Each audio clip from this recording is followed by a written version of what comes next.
What's up, YouTube? DMLX today, here to talk about my quick review on Spectre, which is the 24th installment in the James Bond franchise. This franchise has been around for a long time, and I don't know if this is going to be Daniel Craig's last Bond film. Hopefully that's not the case, but if it is, I'm expecting maybe Michael Fassbender and Elba to take the reins. But anyway, let me get over to the pros and cons and my overall thoughts on Spectre. I'm just going to lay it out here. I think this was a mediocre Bond film. I don't think it was bad, nor was it really good. It was somewhere in the middle for me.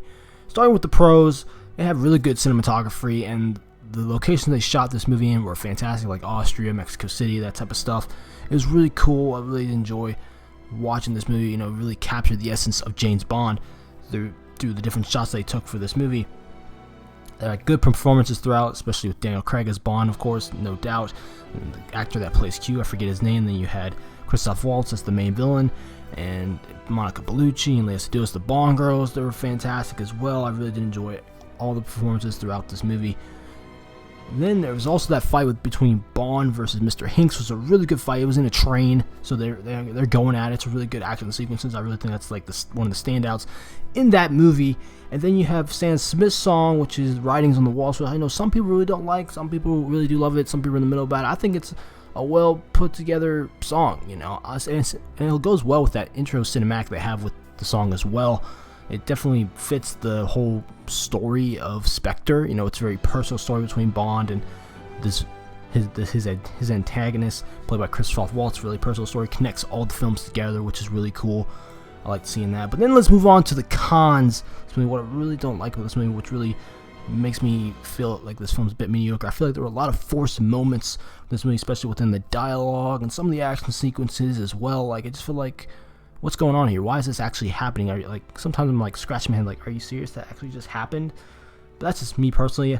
I felt like the villains were underdeveloped, like Mr. Hinks, Christoph Waltz character. I can't pronounce the villain's name in that one, but yeah, I feel like they were underdeveloped. Sometimes Mr. Hinks, Dave Bautista's character, just shows up out of nowhere.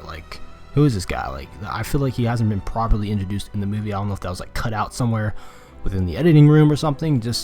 It's just kind of weird how he just shows up, I feel like the pacing of this movie wasn't really that well done. It could have moved a lot faster, honestly, in my opinion. And I feel like some of the action was a bit underwhelming, honestly. I don't know if it's because it was kind of predictable, or it's just I've seen it all already. But some of the action sequences are quite cool, but it's just the climax just left me okay, move on, that type of thing. And I felt like the story was lackluster. It wasn't executed well. I know they try to connect all the films together, everything that Bond went through happened for a reason, but it just didn't. The execution wasn't there. Honestly, that's how I feel about it. Overall, this Bond film, it wasn't better than Skyfall, nor better than Casino Royale. I think it was better than Quantum of Solace, but it just didn't hold up to what I thought it was going to be if this was going to be Daniel Craig's last Bond film, especially with Sam Mendes coming back to direct.